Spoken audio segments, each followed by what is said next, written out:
Boom.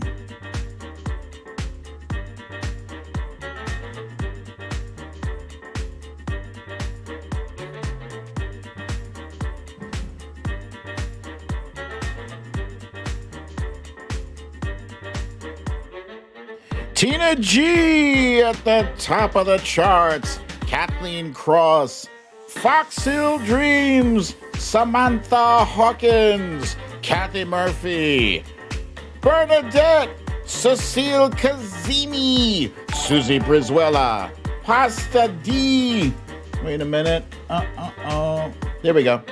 Debbie Neiman, Lisa Hathaway, Punxsutawney Mo, Victorina, RJ, Stella Baxter, Sarah B, Cha-Cha, Gavin Rutherford, and me, BDD in the Easy. Tracy M, Jennifer Rayner, IT Surf, Julianne Gauthier, The Trump Reaper, Ms. Nick, Lucy L, Synthfan, Queen of the South, Phyllis Hatch, Mark Johnson, Alaska Cindy, Stephanie L from Florida, Sandra in Paramount, Jennifer Sawyer, Gina Potter, Solid Blue Sister, Bernadette, Jennifer Rayner, Jamie from Wisconsin, Lee Saunders, Sheila McGinnis, Amanda Crawford, Cat Lady. Hey! Kimini! Welcome to another episode of Storytime with BDD. I'm your host, BDD, aka Brooklyn Dad, and this is a story time.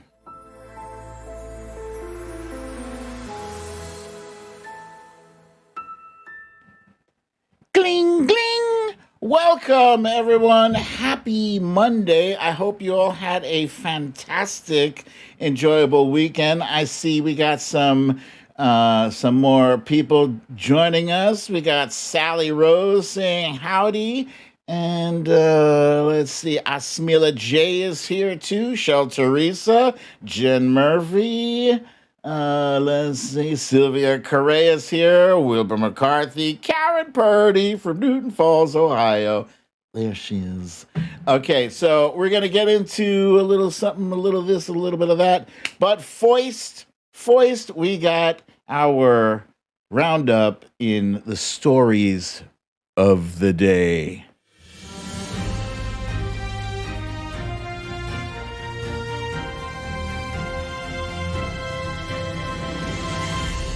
Stories of the day. So, what's in the For the People Act? We're going to get into that. Is there any difference between an AR-15 and a Swiss Army knife? Well, of course there is. The Trump speech in North Kakalaki had everyone looking up, what is a FUPA? Is anyone better than Simone Biles? No. Last but not least, is anyone worse than Joe Manchin? There may be, but he is today's you raggedy bish. Also want to say hello to Happy Hippie who joined us at the start of that. Patricia Haverkamp is here. And Cheryl Phillips is joining us from Scranton, Pennsylvania. Welcome to all. All right, so I had a nice weekend. It was pretty nice. The class reunion, the class of '86 reunion that I Zoom attended on Friday night, that went well. I think some folks in there were already familiar with. Hey, Corey Lord, what's up? And we got Ultimate Bread here as well. Ultimate Bread, as well as Cindy C, who has also joined us. Welcome, guys. Um, some folks in my old high school, they knew me as Brooklyn Dad, and that was kind of amusing. um, Aside from that, it is hot as fahizi up in this place. Hot. We are in the midst here in the northwest, northeast. We are in a heat wave, and a heat wave is anytime you got 3 or more days of 90-degree plus weather, and phew, it's hot as balls up in this place. But I did, aside from doing some lawn work and work in the yard this weekend, I did manage to stay cool with wifey as we did some TV watching, as is one of my favorite things to do. First up, we started watching this show that a lot of people have been talking about, The Mayor of Easttown, starring Kate Winslet. Some of you may know her from the Titanic, where she's most popular. And this is a gritty police detective drama. And, it was one of those things like, oh, I know that guy. He's from the Avengers. He was Quicksilver. No, he was Quicksilver in the X-Men. But anyway, I know that guy. I know a lot of guys. There's a lot of great acting in this. It took me a few episodes to kind of get into it, but even I think by the third episode, wifey and I kind of felt like, this is heavy. It's heavy. There's some romance in there, as Kate Winslet is seen smooching with that guy from that other movie, Guy Pearce. But after this, we needed a break from the heavy, and so we clicked into good old reliable The Odd Couple. And where is it? Yeah. So wifey had gotten me the DVD set of The Odd Couple. This is this is a serious number of DVDs. I think there's 20 in here. 20 DVDs. It's all DVDs. It's every single episode of The Odd. Dun, dun, dun, dun, dun, dun, dun, dun. We love this show. We love it. We can binge watch this anytime.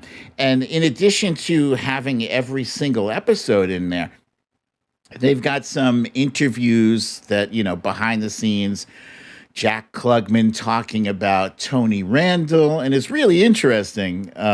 So if you're looking for a good gift to get for your spouse, or, what, a boyfriend or girlfriend, somebody who likes The Odd Couple, check that out. I still believe in DVDs, because every once in a while your internet goes down, you got shitty, connection, bandwidth, and DVD, as long as you got a DVD player, it doesn't even need internet. So it's a great show. Check it out. Speaking of great shows, I happened to stumble upon this show yesterday. It's on Netflix. You do need internet for this. It's called Sweet Tooth. And I didn't even really want to watch this show. I looked at the picture. I was like, wait, what's happening here? Is that a baby puppy? What is happening? But they didn't have a trailer. There was no trailer available to watch. So I was like, all right, I'll give this thing like 10 minutes. It's stupid. I'm just not going to watch the rest of it. But it was really fascinating. So apparently, the name of this show, it's a series, only one season in the books. It's about a pandemic that breaks out. And as a result, or at the very same time that the pandemic breaks out, children are born as hybrids, hybrid, part human, part animal. So the main character of the story, his name is Sweet Tooth. His nickname is Sweet Tooth. His real name is Gus. Um, but some are, so he's part deer, part human.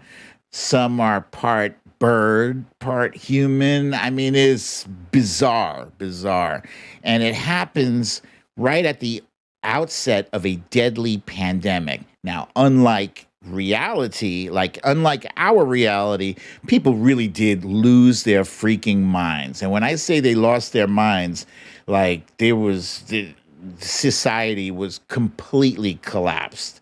And it's a sweet story of a boy who was raised in the woods with by his dad until the age of 10. And I don't want to spoil things for you, but at the age of 10, this boy decides that he has to venture out on his own. And it's really sweet. It's got an excellent soundtrack. Um, I love this show. And the kid, the main character, is adorable. Totally adorable. Highly recommend this. I'm sad that there's only one season left because I'm halfway through the show and it's almost over. But c'est la vie. Okay, yeah, that dude has antlers, Trump Reaper. Yeah, it's real antlers and ears that move like deer. It's great. It's a cute show. Very cute. All right, so let's go ahead. That's all I got for the random stuff here. Let's jump into our quick hits. Yeah, yeah. Hit that summer bee. What's up, Wojo Mom? I see you. I see a few other people have joined us. Welcome. So you are just in time for our quick hits. God damn it. It's always something I forget. That is not the quick hits for today. That's the quick hit from a few days ago. I think it was Friday. And if you don't mind, I will just quickly, you guys are already accustomed to this. Damn it, Brooklyn Dad, why don't you get your shit together for once? Just for once. But no matter, I'm almost done. Beep, beep, beep, beep, beep.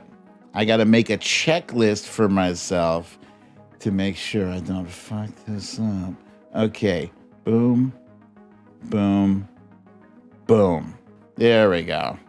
Ha ha! All right, so the person pictured on the screen right now is Roger Benitez. If you don't know who he is, you are not to blame. But Roger Benitez became famous this weekend as he nixed a 32-year-old ban on assault rifles. And to justify his decision, he compared the AR-15 to the Swiss Army knife. I'll give you his exact quote. He said, "It is a perfect combination of home defense weapon and homeland defense equipment." I've never heard more bullshit. Look, most of us, or I have had plenty of Swiss Army knives over the years. I never once thought to myself, yo, if I get caught in a rough neighborhood, I hope I have a Swiss Army knife with me. They don't arm our homeland defense agents with Swiss Army knives. They don't. It's not meant for, home defense, or it's not a weapon. Look at the picture here. You got a little tiny scissors that can barely cut a piece of paper. I'm telling you, if you've had one of these, some of the tools are helpful. It's got like a Phillips head screwdriver. It's got a little knife. The knife is about an inch long. You can't even butter bread or toast with it, but it's got some helpful tools on it. Meanwhile, The AR-15 is only helpful if you want to murder a lot of people, in a very short period of time. That's it. A lot of murder. That's it. Swiss Army knife, good for a screwdriver. Oh, if you got a bottle of wine and your house doesn't have a corkscrew, some of these Swiss Army knives have a corkscrew. But I wouldn't suggest opening a bottle of wine with an AR-15. Things could get messy. Ridiculous. Speaking of messy and ridiculous, one of the big sporting events this weekend happened to be a fight between a YouTuber known as Logan Paul and Floyd Mayweather, who, he's a professional boxer. He's a champion boxer. As soon as I heard about this fight, like a while back, I was like, it's ridiculous. Why are they even doing this? Why is anybody entertaining this? Does anybody expect there to be any outcome other than Floyd Mayweather beating the shit out of him? I'm no fan of Floyd Mayweather. I respect his skills. I know what he did. I am a boxing fan, a casual boxing fan. I've been a boxing fan my whole life. I don't like who Mayweather is as a person. I think he's a shitty person. I think he abused his former spouse. Can't stand him. I don't know Logan Paul that much, but he seems like a shitty person too. So this was a fight for many millions of dollars. As Smila J says, money grab indeed. I believe for 8 rounds, for an 8-round fight, Floyd Mayweather walked away with $50 million. Clear $50 million. And, so the rules were there is not going to be any winner declared for this fight, which is, what the hell? Why would I pay $50 to watch this? So here is a pictorial summary of the fight. Logan Paul throws a bunch of punches. Floyd Mayweather, who has perfected the art of avoiding punches, easily avoids most of his punches. In fact, the final tally, percentage of punches landed, Logan Paul landed 10% of 200 and something punches, and Floyd Mayweather landed 40% of his punches. And when he wasn't punching and when he wasn't avoiding punches, they were just hugging. Aww. Stupid ass fight, man. So officially there were no losers of this fight, but really, unofficially, the losers were people who plunked down $50 to watch this hug fest. Stupid. I feel sorry for you. But one person I don't feel sorry for is GOP House Representative Mo Brooks. Some of you may be familiar with Mo Brooks. He is the insurrectionist traitor who gave a speech on January 6th, helping to incite the insurrection that would follow. Well, he's been ducking and dodging a subpoena. He's been trying to avoid being served for a lawsuit that Eric Swalwell has levied against him. So he's literally been hiding. Nobody's been able to find him until this weekend when he was finally served. He was served. Now, he had a problem. Mo Brooks had a problem with the way he was served. He said that Swalwell's guys broke into his house, accosted his wife. None of that is true. But he posted about it on Twitter. And this rocket scientist, he didn't take a screenshot of his computer. He took a picture right? So when he took a picture, you guys, if you can see on the screen there, there's a little red arrow pointing to a red circle. He took a picture of his password and username. Good job, Grandpa. And he writes to Eric Swalwell, well, Swalwell finally did his job, served complaint on my wife. Horrible.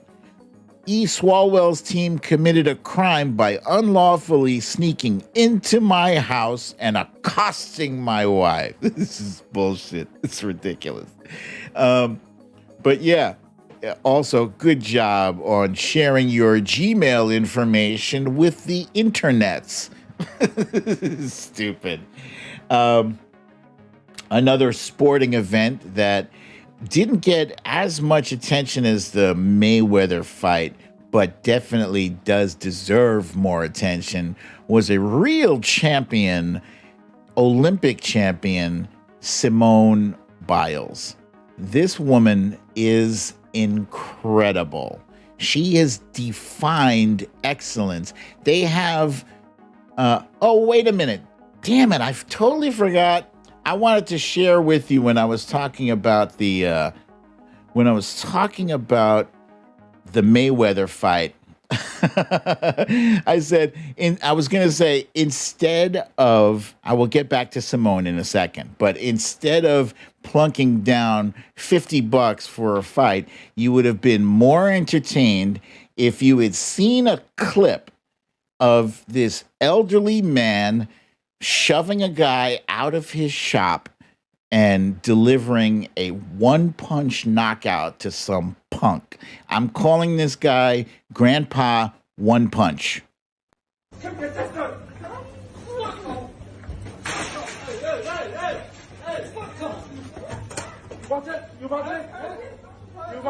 Grandpa is in the mask, asking him if he wants it.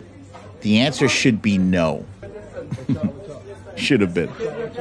But he wanted it. You keep saying that my friend. This is my. You keep hitting me. This is my job. He keeps kicking me out. Just go. Just go.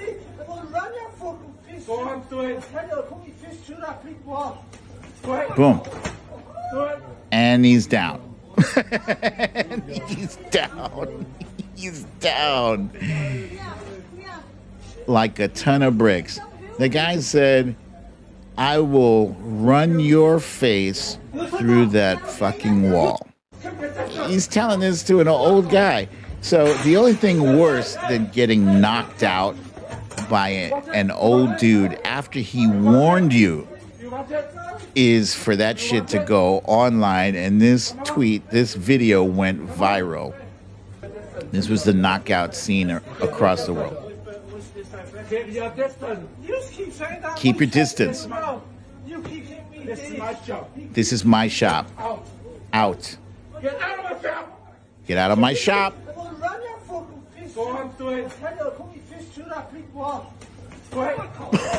Ooh, damn.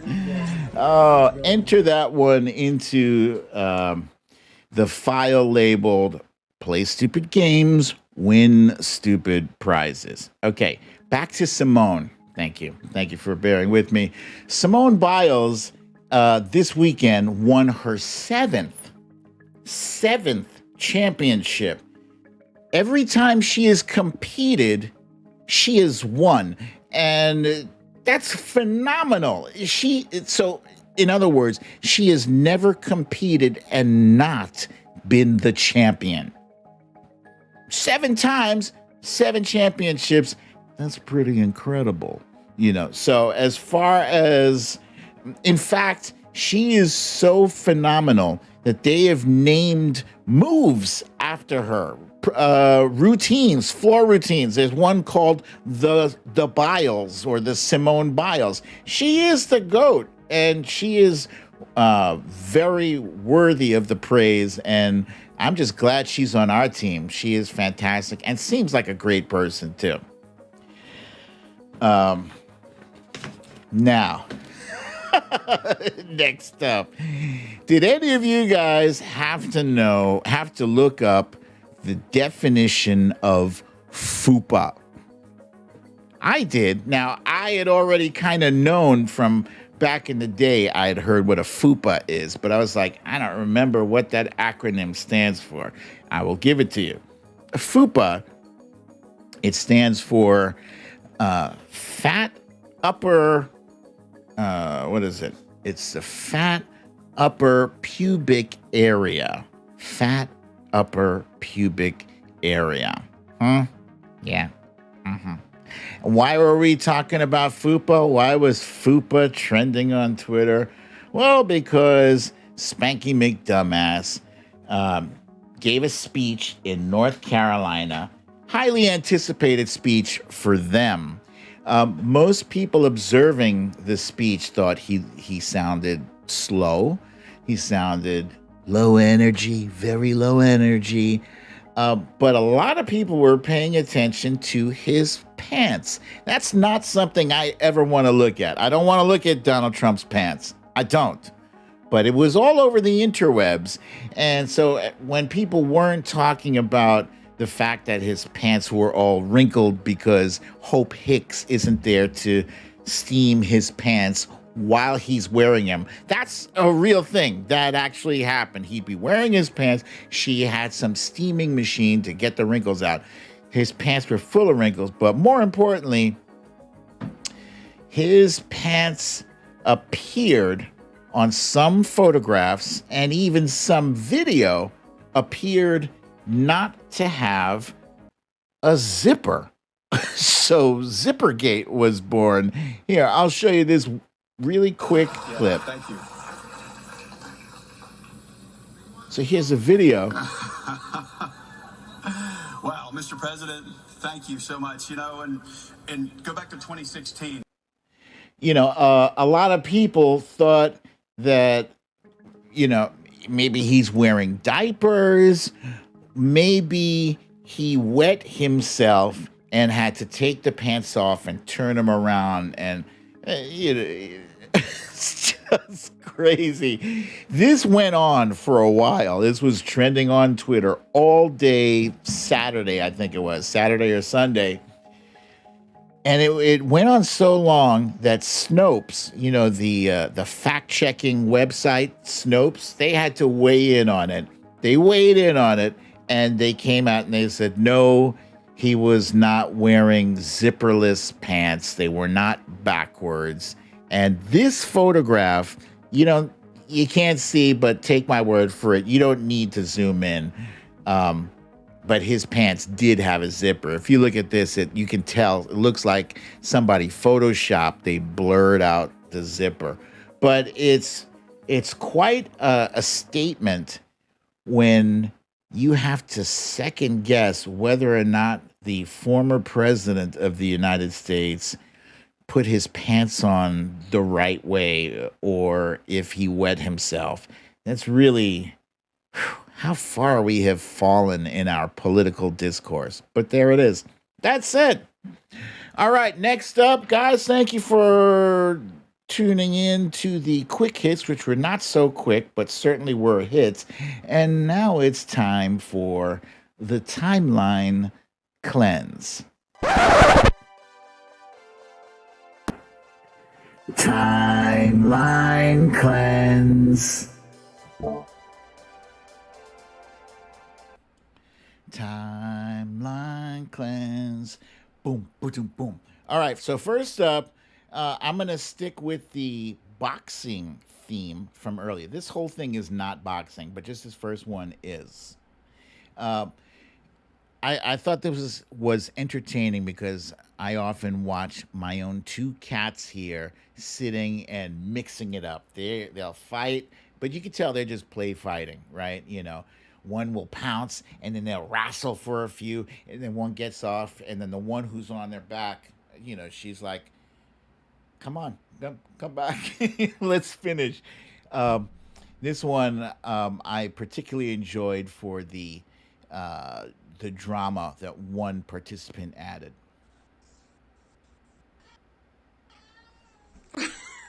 Oh, wait. Am I buffering? I think I'm buffering. Here we go. And Ali Max. goes down. The delay. Max.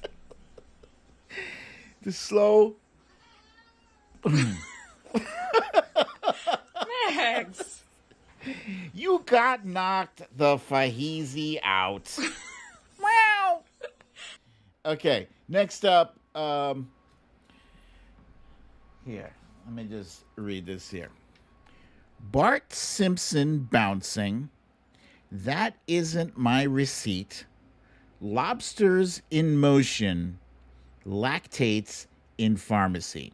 Now, what do those gobbledygook gibberish words have in common with each other? Nothing. Unless you happen to be watching and listening to this next clip, in which whatever it is that these guys are saying happens to sync with what you are reading. That is embarrassing! That is embarrassing! That is embarrassing! That is embarrassing! That is embarrassing! That is embarrassing! What do you guys hear? That is embarrassing! That is embarrassing! Is it baptism piracy?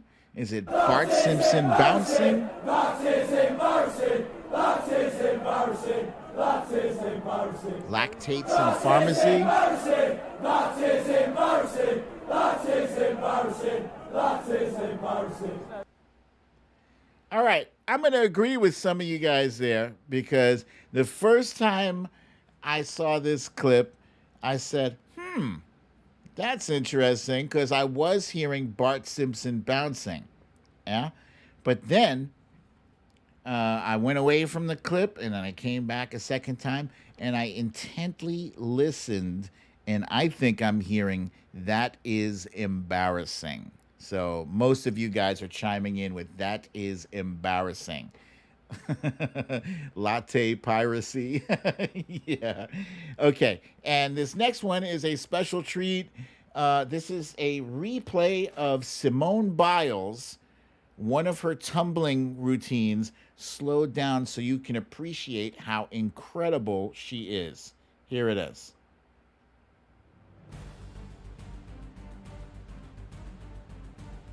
Extreme slow motion. She's doing a twist and a flip. It's like a double, triple twist. You look, how long do you have to be in the air to accomplish all those twists and flips? It is incredible. And then she sticks the landing, no problem. One more time. Look at this. That's a round off, flip, flip, flip. And then this, the twist, the height you have to achieve to hit that.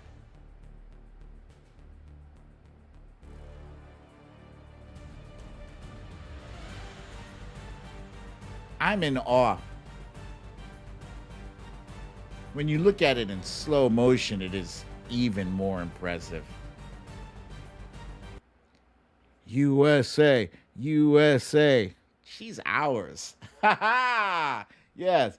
Phyllis Hatch says, wow. Foxhill Dream says, she flies. Linda Appelt says, and most women retire before her age. That is true. And I think if she keeps herself healthy, and I mean, her height, she's not going to grow any taller. I think she's the perfect height. As long as she stays healthy, she can dominate, for however long she wants to. So, yeah, I just wanted to share that with you guys. I think it's fantastic. What was her hang time? I don't know, because that was like slowed down severely. Her hang time might have been like 2 seconds, maybe. And to be in the air for 2 seconds and doing all that shit, whoo! Oh boy. All right, so next up, we have a topic that is very important right now because this is what all the hubbub, this is what the fight is about. The For the People Act. Now, a lot of people are saying, well, isn't it the filibuster that's the main thing? But yeah, it is. The filibuster is the main fight. But why is it the main fight? Because why is the For the People Act the main fight? You need to blow away the filibuster in order to get the For the People Act approved, which we learned just the other day. I think it was yesterday or Saturday that Joe Manchin has announced that he is not going to vote for the For the People Act. He's just not going to do it as it currently is. So I think it's important to hear those words as it currently is. It means that he wants it to change. He wants some modifications made to it. And he is really, the Democrats' monkey wrench, the turd in the sugar bowl. He is causing problems for us because there's nothing more important right now than this For the People Act. And before you start thinking, well, wait a minute, Brooklyn Dad, maybe he's right. Maybe there are too many, democratic things in there, that just non-Democrats wouldn't be in favor of. But actually, there's been a poll that, hang on, let me just change this from automatic to manual so I can show you this poll here. There is a poll that shows that a majority of people, regardless of political affiliation, are in favor of the For the People Act. It's popular. 70% Democrats, okay, expected. I would have expected higher. 68% independent / third party, and 57% of Republicans.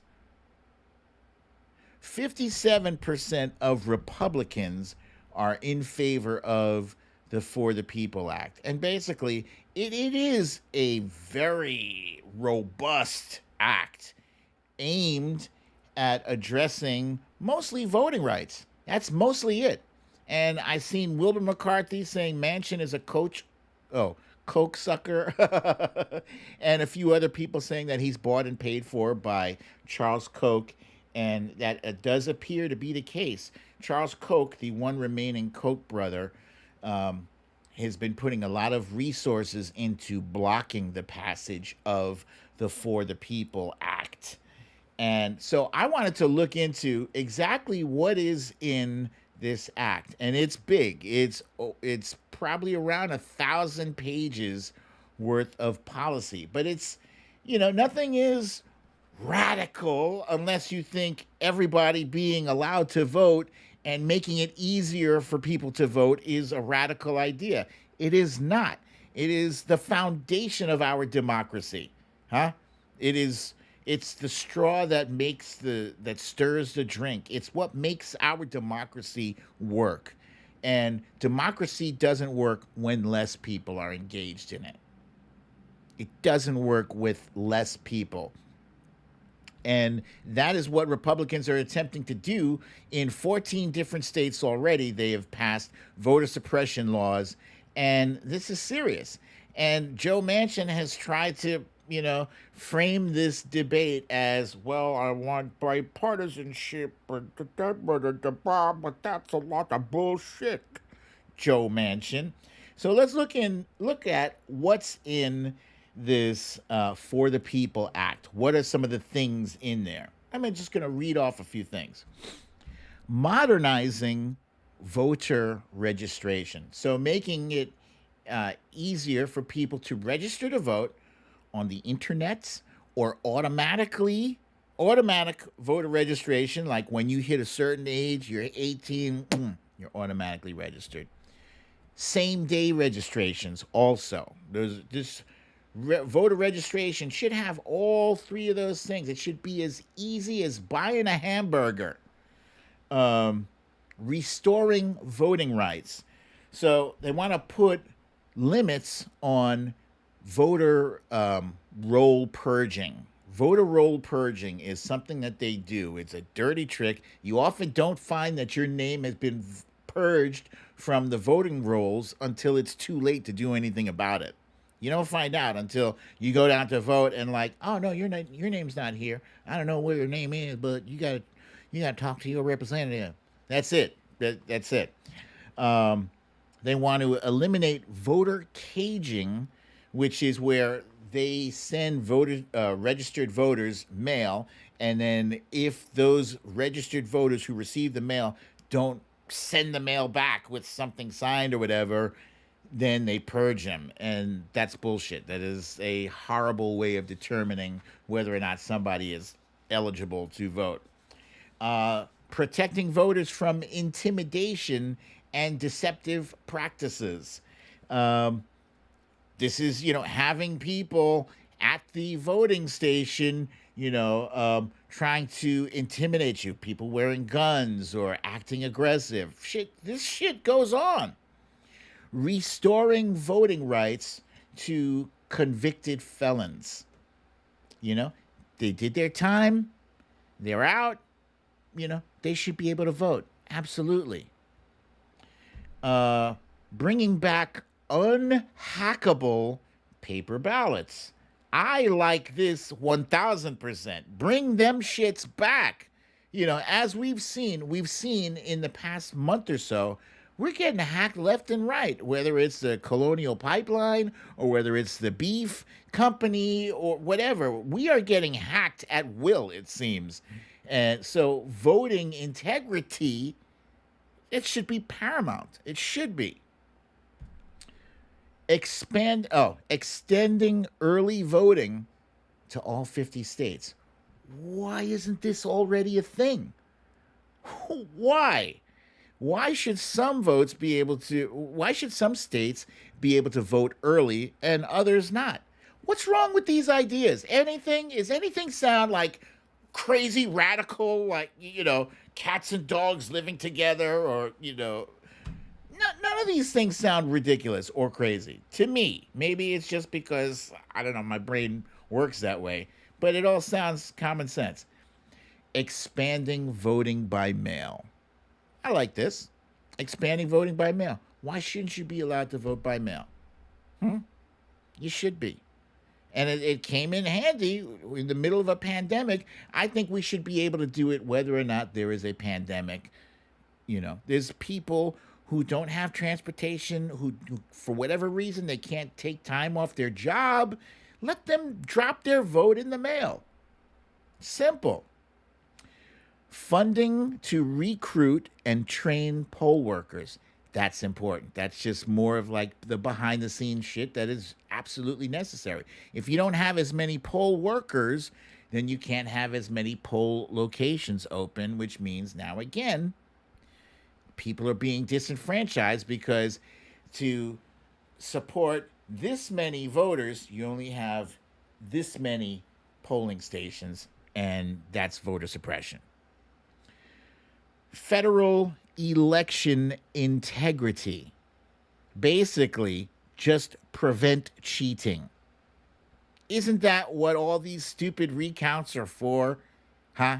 They're saying we want election integrity. Yeah? Well, put your money where your mouth is. Put your money where your mouth is and vote to pass H.R. 1. The For the People Act is H.R. 1. Pass that shit. It's got election integrity right in there.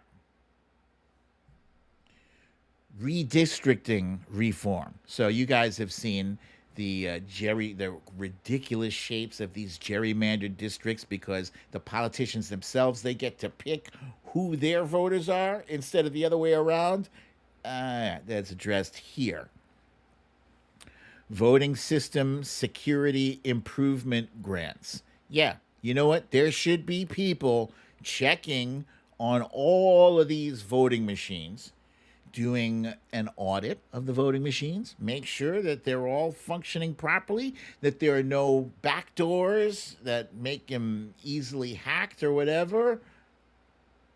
Do that. We need money for that. That costs money. Promoting cybersecurity. Again, none of this is outrageous. Prevention of election hacking. And it goes on and on and on. I could probably have a 4-hour show reading everything that's in this bill, whew, it's thick. It's thick. I just pulled a bunch of things off the top because these are important things, but there's a whole lot more stuff in there. And, Joe Manchin he doesn't want to vote for it as it is right now.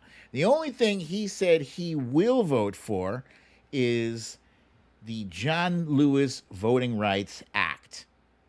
So the John Lewis Voting Rights Act, you might think, wait, that sounds a lot similar to the For the People Act. No, it's not. It's different. So back in 2013, back in 2013, they disabled a part of the Civil Rights Voting Act of 1965, which did away with a lot of things that were restricting black people from voting, suppressing their vote. They did away with those restrictions, so now it made it easier for states to suppress the black vote.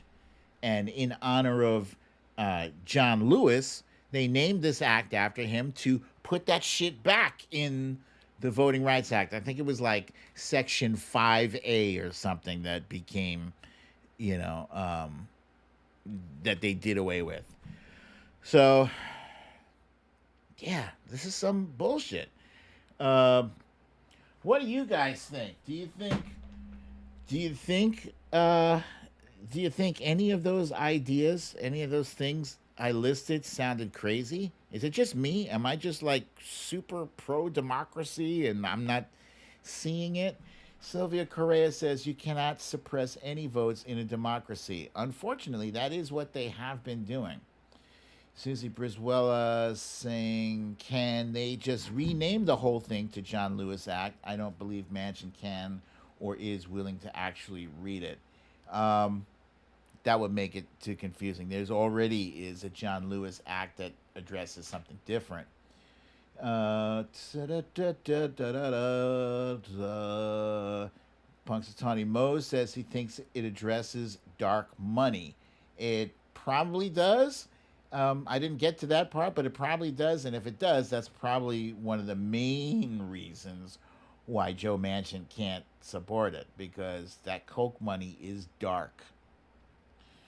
Let's see. Wilbur McCarthy says hand-marked paper ballots or mail-in ballots are the only ballots he trusts.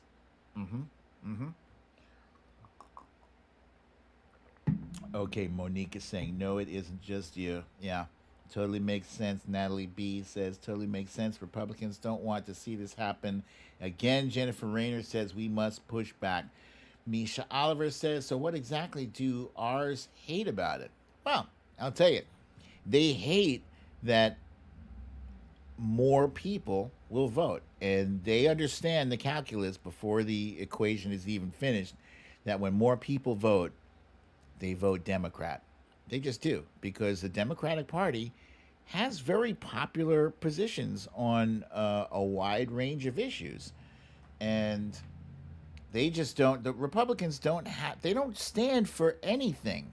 They don't stand for anything other than Trump.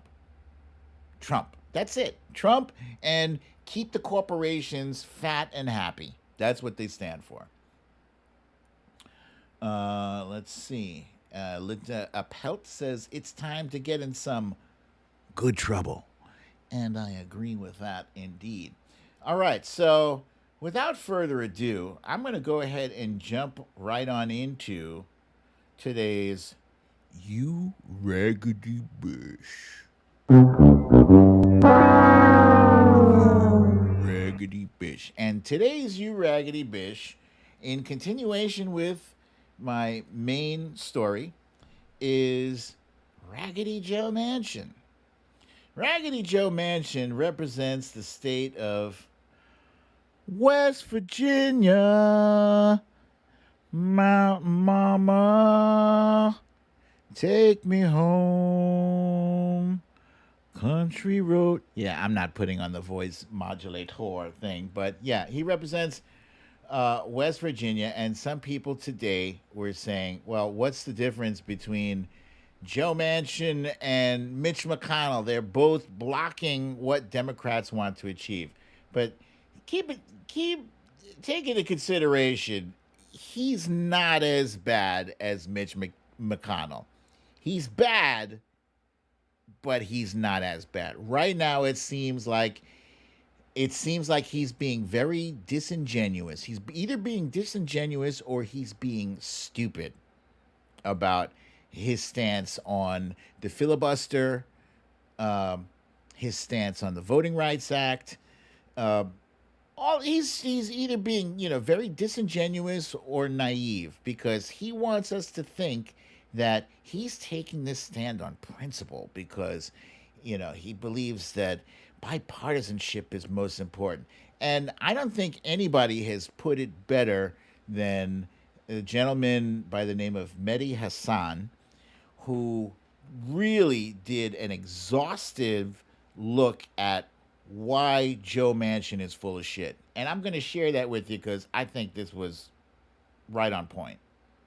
Republican Party has launched an unprecedented war on American democracy, in which shamefully they are now being aided and abetted by at least 2 Democratic senators. Joe Manchin of West Virginia today announced that he will be voting against the Democrats' sweeping election reform bill known as the For the People Act. In an op-ed in the Charleston Gazette-Mail, the conservative Democrat writes that, quote, "The right to vote is fundamental to our American democracy, and protecting that right should not be about party or politics. Least of all, protecting this right, which is a value I share, should never be done in a partisan manner."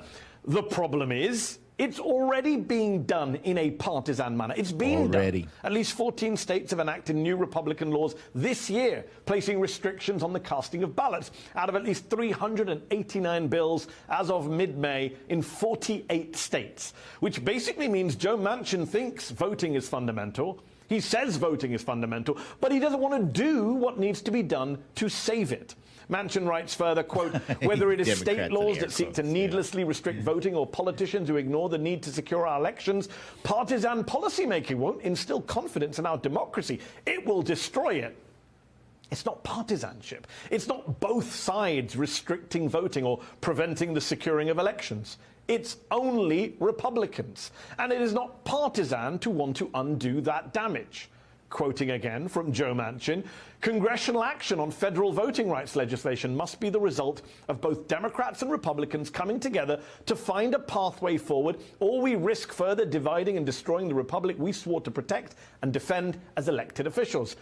But why should federal action be bipartisan while Republican action at a state level is totally partisan? It makes no sense. Which means the GOP is waging asymmetric warfare on our democracy with Manchin's permission and even encouragement. The West Virginia senator seems to think that his party should be able to get the 7 Senate Republicans who voted to convict Trump on board for the For the People Act. But 7 is not 10. Even if Democrats could get Manchin's 7 Republican pals to vote for S1, it would still not be enough to get past his own beloved 60-vote filibuster threshold. Maybe, as I've said before on this show, Manchin's just not very bright. Maybe simple math is beyond him. Maybe he doesn't understand what's happening at a state level. That may be the most charitable explanation. I would have loved to have asked him, but he's repeatedly turned us down when it comes to an interview. But even if the problem of Joe Manchin was solvable, he isn't the only problem in the Democratic caucus.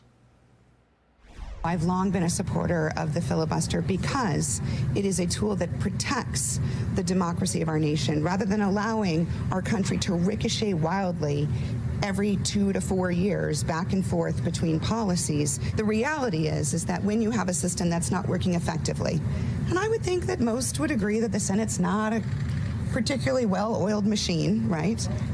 The way to fix that is to change your behavior. That was Senator Kyrsten Sinema of Arizona on Tuesday during an appearance at the border with Texas Republican Senator John Cornyn. And no behavior is being changed by the filibuster. Zero. Zip. Nada. Because there's absolutely no incentive for change. In fact, that's one of the 5 biggest myths about the filibuster that keeps getting pushed by Sinema, Manchin and co. That it promotes compromise and bipartisanship. Actually, it's the opposite. Senators know they don't have to compromise as long as the other side doesn't have the 10 votes to overcome the threshold. 9 GOP senators didn't even bother to show up last week to the January 6th Commission vote, safe in the knowledge their votes weren't even needed to block it. Myth number 2, the filibuster protects democracy. Nope. What began as a means of cutting off a senator during a long debate is now the means for the minority to block any and all legislation. When you get... I'm not going to play the rest of his clip, but it is phenomenal. If you get a chance, check him out on MSNBC. He is awesome. Joe Manchin is being disingenuous. He's not being naive. He knows what time it is. He is attempting to position himself as now a power broker. I don't want to give him a charitable benefit of the doubt. I think what he's doing is despicable. He knows already that these 14 states, if I know, I'm not in the Senate, if I know and you know that these 14 states and more are working on voter suppression laws to kill our votes, why would you stand in the way of blocking that? It's that simple. It's that simple. You have to. And at this point, President Biden has to step in. Now, Joe Biden is the only one who can bring this standoff to an end. That's what it is. See, Manchin is holding out. He wants something. He wants something. That's how politics works.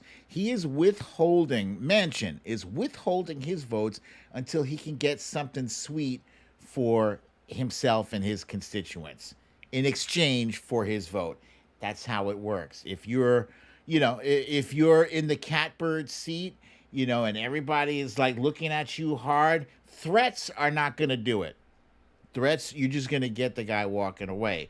But, you need a heavy hitter like Joe Biden to call Manchin into his office and tell him, look, you gotta either kill the filibuster or vote for this For the People Act. And I don't even think we can get the For the People Act approved unless you kill the filibuster. So that's it. The only thing it's got to be Joe Biden to make something happen, and that's it.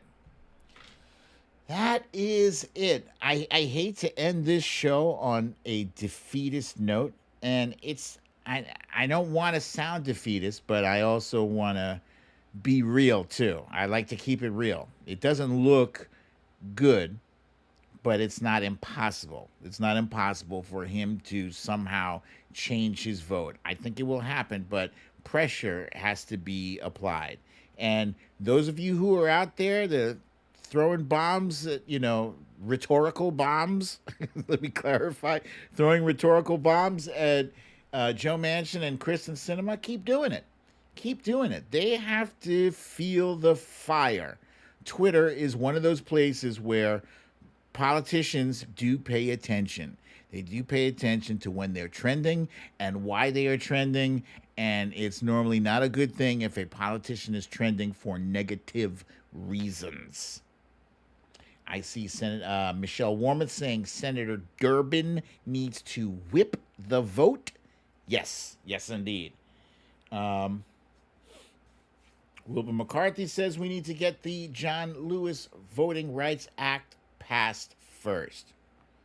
Could be, maybe the just the breadth and the scope of the For the People Act is so massive.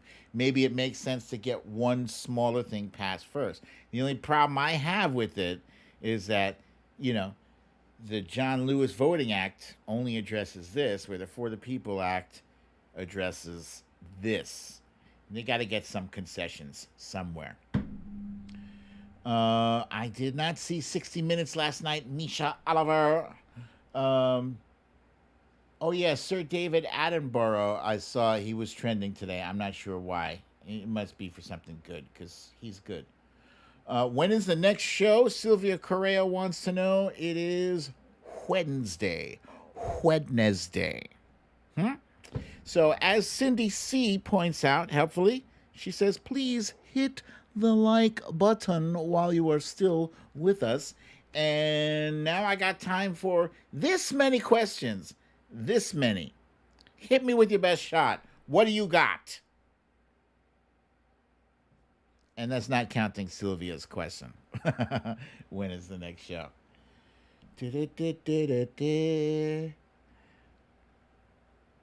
Cindy C says you need to change the times on the the starting page. Thank you. I did it on the ending page. I didn't do it on the starting page. Thank you for that. Valerie G wants to know, how is my reunion?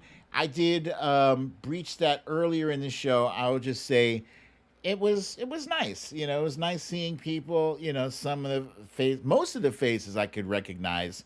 You know, right off the bat. Some folks, time has not been kind to them, but it was nice showing up, and folks knew I was Brooklyn Dad instead of Majid. It was nice.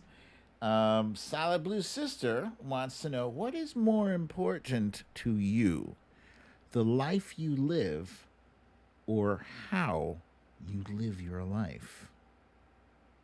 I don't think you can separate the two. How you live your life is the life you live. Yeah? I mean, if I had to choose between the two, I would choose how I live my life.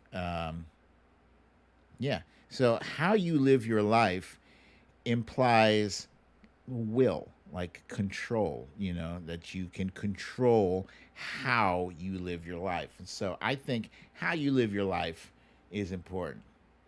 Yeah, because just living your life and not having any control over how you live it, it means you're at the whim of fate, you know, and other people's whatever. I like to be able to dictate how I live my life. Yeah. So I guess, yeah, how you live it, final answer. Let's see. Na na na na na na na na. January. This is from Debbie Neiman. Once says January 6th was such a day. Joy in the AM with the majority in the Senate. Later on, yes, we saw. Now we see the majority was a farce. I crave accountability. What about the bad guys? The accountability is coming. It does seem like it's not coming because those wheels of justice are turning ever so slowly. In fact, it's weird that Mo Brooks got a lawsuit handed to him from Eric Swalwell long before the Department of Justice has paid a visit and knocked on his door. You'd think that would happen. I'm not sure. I mean, he's been named by Ali Alexander, you know, one of the provocateurs behind, you know, the official provocateurs behind January 6th. So what about those bad guys? Yeah, frankly, I think they should have already arrested Matt Gaetz already. So I'm a little impatient with it too. But they are turning. They are turning. We did see indictments coming out against Spanky McDumbass. It's just, you know, patience. Patience. Last but not least, RJ wants to know, how's the new book coming along? It's coming. It's coming. I'm having some difficulty with some of the sketches, but I'm going to have to stop trying to be a perfectionist with this and let my man John Kelly handle the finesse part, and I'm just have to be satisfied with working out a rough sketch framework. But even the first book, I thought my sketches were actually pretty good. I drew them very small. This time I'm drawing them big. So yeah, it's coming. I will keep you posted. All right, guys, that is the time I have. Thank you for joining me for another episode of Storytime with BDD. I'm your host, BDD, aka Brooklyn Dad. If you gotta go out tonight, stay cool, hydrate, and also remember to wear your mask, wear your gloves. You can still wear the gloves. You can wear them. Keep your social distance 6 feet or better. And have a lovely relaxing evening. Thank you once again for joining me. I will see you here Wednesday, same time, same place. I love you all. Peace.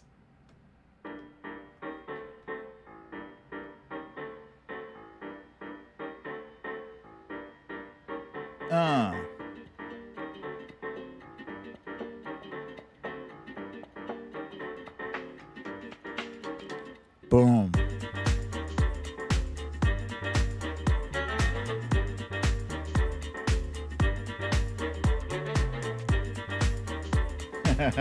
The Trump Reaper writes, dun dun dun dun dun. Hey, Scribble My Nibbles! I didn't even see you. How long were you here? The whole time? I didn't even see you.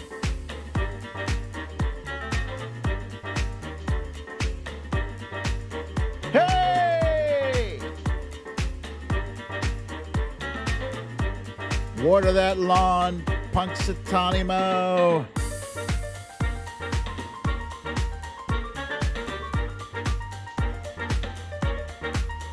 Good God!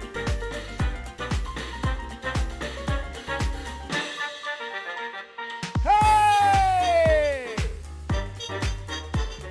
Watcher Soko with the reminder to please smash that like button.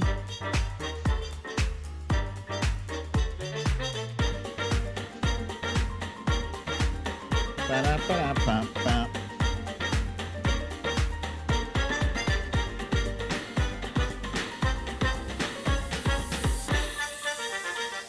Hey!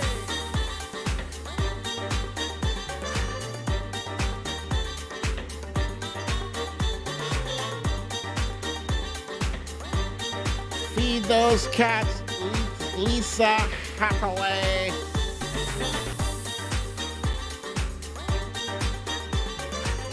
We had a no troll day today. That's always nice. Thank you to our wonderful moderators for setting the tone and making it like that.